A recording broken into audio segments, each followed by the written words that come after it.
Online class में आप सभी का स्वागत है। मैं Dharmnarayan Vaishnav, assistant professor zoology, Shri Pratap Singh Bharat Rajkiya Mahavidyalaya Shahpura Bhilwara.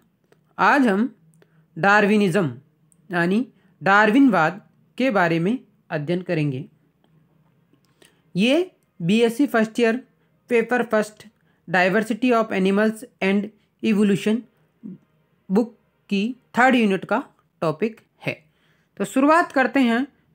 तो इसके अंतर्गत अपन बात करेंगे कि डार्विन के बारे में इंट्रोडक्शन पढ़ेंगे, उसके बाद डार्विन्स थ्योरी, फिर criticism of Darwinism, theory of pangenesis and new Darwinism के बारे में आज अपन अध्ययन करेंगे। तो शुरुआत करते हैं अपन सबसे पहले इंट्रोडक्शन। सबसे पहले चार्ल्स डार्विन एक प्रकृतिवादी वैज्ञानिक थे। अब इनका कार्यकाल रहा 1809 से 1882 तक। इनको क्या कहते हैं? Father of evolution. और इन्होंने परिभाषा दी थी इवोल्यूशन की, डिसेंट विथ मॉडिफिकेशन, अवतरण के साथ रूपांतरण। ये सबसे पहले इवोल्यूशन को ही इन्होंने ही परिभाषित किया था। अब कुछ क्विक फैक्ट्स हैं, उनके बारे में भी आपको जानकारी होनी चाहिए। इन्होंने क्या किया? HMS बीगल एक जहाज था इनका, बीगल, जो ब्रिटिश लड़ाकू जहाज था, पर समुद्री यात्रा की और प्राकृतिक वर्ण द्वारा जाति की उत्पत्ति,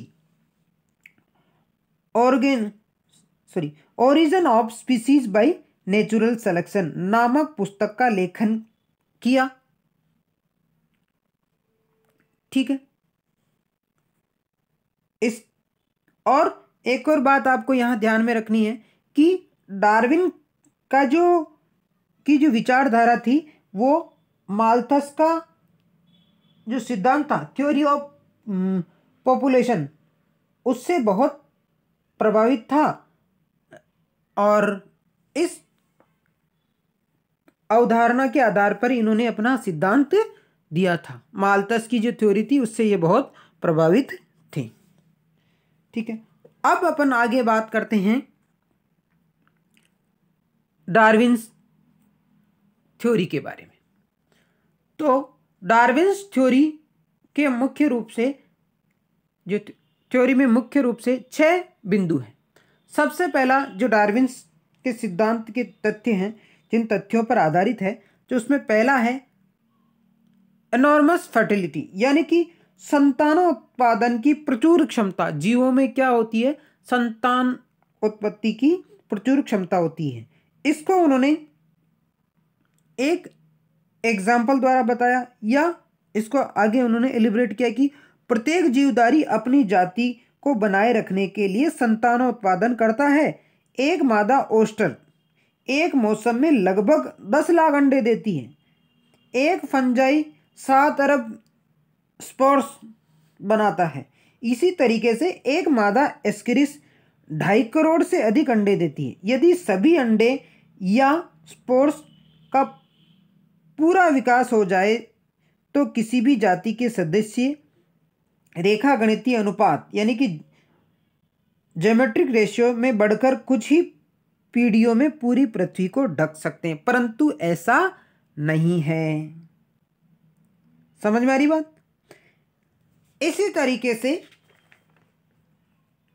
उन्होंने आगे एक और उदाहरण लिया कि एक हथनी यानी कि 30 से 90 वर्ष की आयु में औसतन 6 संतान उत्पन्न करती है। यदि सभी संतानें जीवित रहे तो लगभग 750 वर्षों में पूरी पृथ्वी क्या होगी? हाथियों से ढक जाएगी, परंतु ऐसा नहीं है। तो अगला बिंदु उन्होंने लिया कि जीवन संघर्ष, स्ट्रगल फॉर एग्जिस्टेंस। अत्यधिक संतानोत्पत्ति होने पर भी जीवों की संख्या करीब करीब निश्चित रहती है। क्यों रहती है?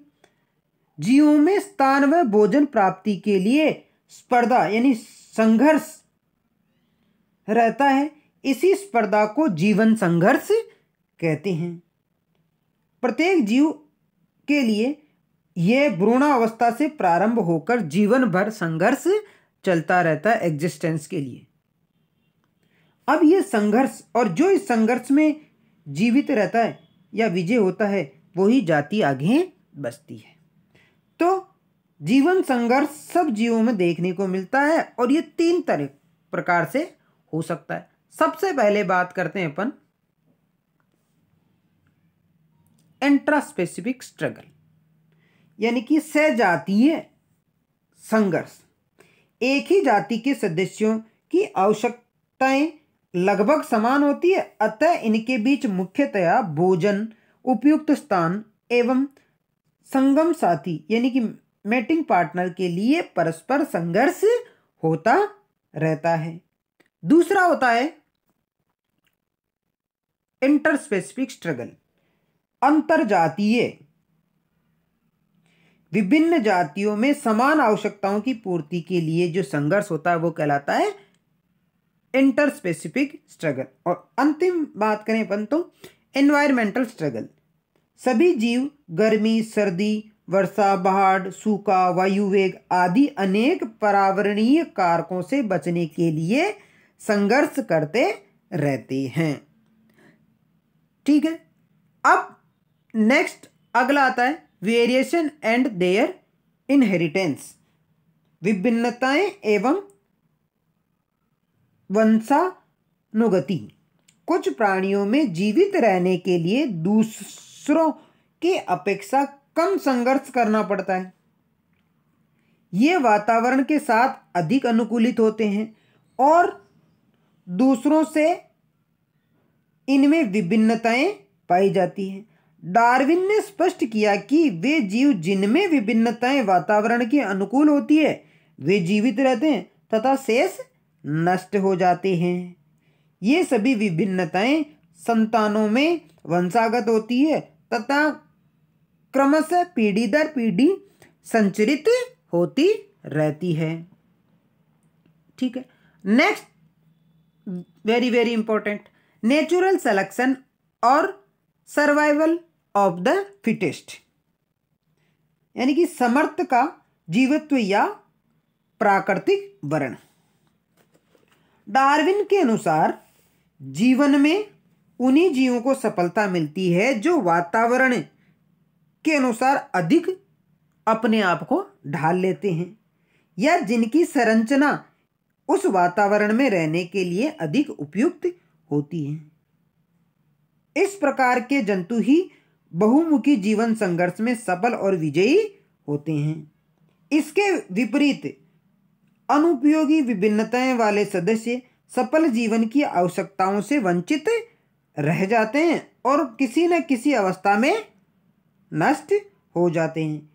इस जीवन संघर्ष से वातावरण के प्रति अनुकूलित जीव ही जीवित रहते हैं तथा अनुकूलित न होने वाले जीव नष्ट हो जाते हैं, और इसे क्या कहते हैं अपन? Natural selection.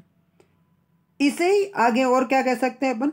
उपयुक्ततम की उत्तरजीविता यानी कि सर्वाइवल ऑफ फिटेस्ट भी कहते हैं, सर्वाइवल ऑफ फिटेस्ट। और ये डार्विन फिंचेस नेचुरल सिलेक्शन का एग्जाम्पल अपन ले सकते हैं। इसके अंदर इंडस्ट्रियल मॉथ भी अपन एग्जाम्पल ले सकते हैं। ठीक है, जिसको अपन बोलते हैं इंडस्ट्रियल मेलानिज्म यानी कि औद्योगिक कृष्णता। जिन्होंने वातावरण के अकॉर्डिंग अपने को ढाल लिया वो ही इसके अंतर्गत जीवित रहते हैं। अब नेक्स्ट आता है अडेप्टेबिलिटी अगेंस्ट एनवायरनमेंट। इसके अंतर्गत अपन वो इसका एग्जांपल ले सकते हैं। सजीव का वातावरण परिवर्तनशील होता है, बदलती हुई दशाओं के अनुसार अपनी जीवन रीतियों संरचना और फिजियोलॉजी आदि में आवश्यक परिवर्तन कर लेते हैं, और ये एडेप्टेबिलिटी की योग्यता जीवन के संघर्ष में विजय होने के लिए अत्यंत आवश्यक होती है। अतः अडेप्टेबिलिटी में सहायक विभिन्न वेरिएशन लाभदायक होती है और अडेप्टिबिलिटी की क्षमता में कमी वाले सदस्य नष्ट हो जाते हैं। उदाहरण के लिए अपन बात करें तो मीसोजोइक एरा में अति सफल जीवन व्यतीत करने वाले रेप्टाइल्स बाद में क्या हो गए, खत्म हो गए। जब प्रकृति में वनस्पति की कमी हुई तो ये क्या हो गए, समाप्त हो गए। डायनासोर्स इसका एग्जाम्पल ले सकते हैं। नेक्स्ट आते हैं ओरिजिन ऑफ स्पीसीज, यानी कि नई जाति की उत्पत्ति। डार्विन ने बताया कि नेचुरल सिलेक्शन एक सतत प्रक्रिया है, कंटिन्यूस प्रोसेस है। वातावरणीय परिवर्तन की आवश्यकता अनुसार प्रत्येक जीव जाति में पीढ़ी दर पीढ़ी योग्यतम सदस्य के ही लक्षण अधिक वंशानुगत होते हैं।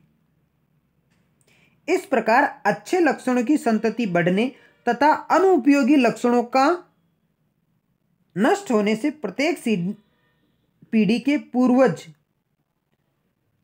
पूर्वजों से नई पीढ़ी अधिक सुसंगठित और भिन्न होती है और पीढ़ी दर पीढ़ी वंशागति में इस विभिन्नता के कारण हजारों लाखों वर्षों में एक नई जाति और की उत्पत्ति हो जाती है। अब इसको एग्जाम्पल के द्वारा डार्विन ने बताया कि चीता, तेंदुआ, शेर आपस में काफी समानताएं रखते हैं, सभी मांसाहारी है, इनकी उंगलियों पर पेने पंजे होते हैं। प्रारंभ में तीनों क्या थी, एक ही जाति के सदस्य थे, पर वातावरणीय अनुकूलताओं के फलस्वरूप इनमें विभिन्नताएं हो गई और नई जाति बन गई। इसी प्रकार अपन कुत्ता, गीदड़ और भेड़िया आदि का भी इसके एग्जाम्पल ले सकते हैं। तो ये एक मोटा मोटा डार्विन थ्योरी है, 6 बिंदु। अब अपन बात करते हैं चार्ल्स डार्विन क्रिटिसिज्म, यानी कि डार्विन की आलोचना। तो 2 principle are incorrect, all species have involve for similar. उन्होंने कहा सभी स्पीसीज का उद्विकास सिमिलर हुआ है, परंतु ऐसा नहीं है। इसके अलावा डार्विन ने सेकंड वाले बात करें तो डार्विन ने विभिन्नताओं की उत्पत्ति और यानी कि किसी जाति की उत्पत्ति में विभिन्नताओं की उत्पत्ति और उनके कारणों पर उसने कोई प्रभाव नहीं डाला। ठीक है। इसके अलावा नेक्स्ट अपन बात करें तो डार्विन ने दैहिक और जनन कोशिकाओं में पाई जाने वाली विभिन्नताओं में उल्लेख नहीं किया और जेनेटिक्स के अंतर्गत आज हम पाते हैं कि माता पिता में संतानों में केवल वे ही लक्षण वंशागत होते हैं जो जनक कोशिकाओं से संबंधित होते हैं, यानी कि डार्विन को जेनेटिक्स का नॉलेज नहीं था। ठीक है।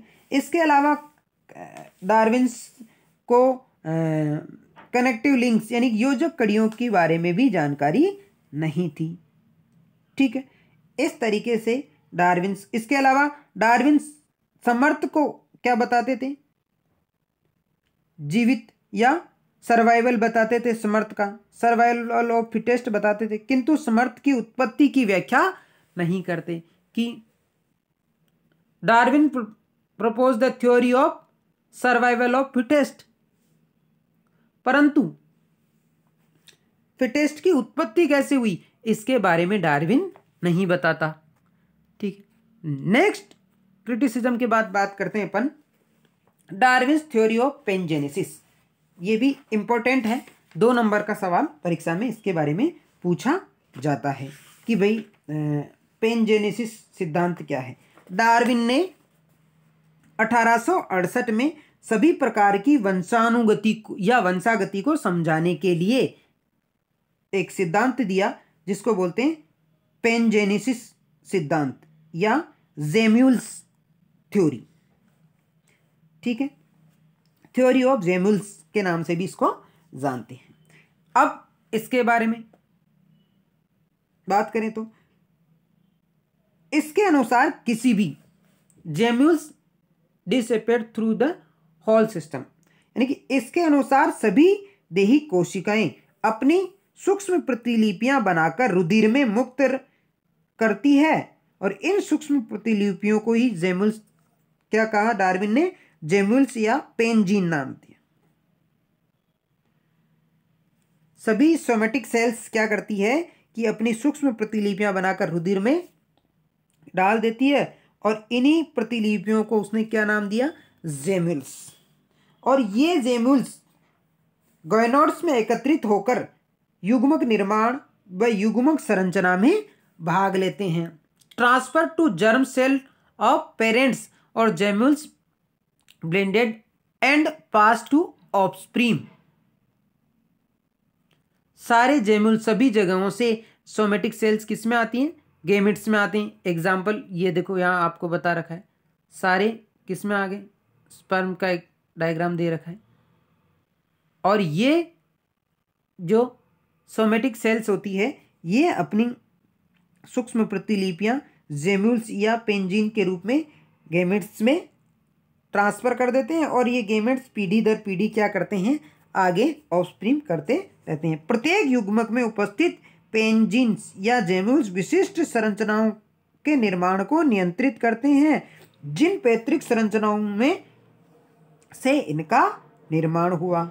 इस प्रकार इस सिद्धांत द्वारा यह स्पष्ट होता है कि सोमेटिक सेल से उत्पन्न होने वाली विभिन्नताएं जेमुल या पेंजीन के माध्यम से जनन कोशिकाओं तक चली जाती है, तथा जनन कोशिकाओं से गेमेट्स के माध्यम से संतति में वंशागत हो जाती है। ठीक है, नेक्स्ट अपन बात करते हैं न्यू डार्विनिज्म या नव डार्विनिज्म, यानी कि न्यू डार्विनिज्म या नव डार्विनवाद। पहली बात, new Darwinism is modified version of the theory of natural selection and is a sort of correlation between Darwin and the various theory. ठीक है, पहली बात कि जो न्यू डार्विनिज्म है वो क्या है कि नेचुरल सिलेक्शन प्राकृतिक वर्ण के सिद्धांत में अनेक खोजों और अनुसंधानों से परिवर्तन किए। पहले शुरू से वापस बताता हूं आपको।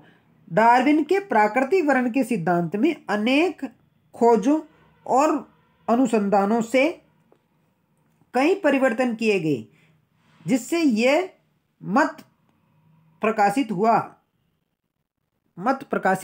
हुआ या किया गया। डार्विनवाद के इस रूपांतरण को ही क्या कहते हैं, नव डार्विनवाद। और इस मत के समर्थक थे वॉलेस और वेल्डेन और डेनपोर्ट, और उन्होंने क्या किया, विभिन्न एक्सपेरिमेंट किए नव डार्विनवाद में, और उन्होंने इसको जस्टिफाई किया। जैसे इसमें इंडस्ट्रियल मेलानिज्म की औद्योगिक कृष्णता, इंग्लैंड में एक पाए जाने वाला वेस्टर्न मेलेनेरिया या बुरे पिपर्ड मौत हल्के रंग का कीट था जो ओक के पेड़ की पत्तियों पर पाया जाता था। इस जाति पर एक अन्य कीट जो अपेक्षाकृत गहरे भूरे रंग का काला स्लब था, कम व दुर्लभ पाया जाता था। औद्योगिक क्रांति के साथ कोयले के अत्यधिक उपयोग के कारण कालिक की मात्रा, वातावरण में क्या हुआ, कालिक की मात्रा बढ़ गई, और वनस्पति और तनों पर कालिक जमने के कारण भूरे रंग के स्लबों पर जो कीट थे उन पर प्रतिकूल प्रभाव पड़ा, और धीरे धीरे शिकारियों द्वारा आसानी से पहचाने के कारण नष्ट हो गए, और काले रंग के जो स्लब थे उनकी संख्या बढ़ गई। तो न्यू डार्विनिज्म जो नव डार्विनवाद है वो क्या है, प्राकृतिक वर्ण के सिद्धांत का एक मॉडिफाइड वर्जन है। ठीक है, धन्यवाद। आशा करते हैं आपको ये टॉपिक समझ आया होगा। नेक्स्ट टॉपिक में अपन नेचुरल सिलेक्शन के बारे में अध्ययन करेंगे।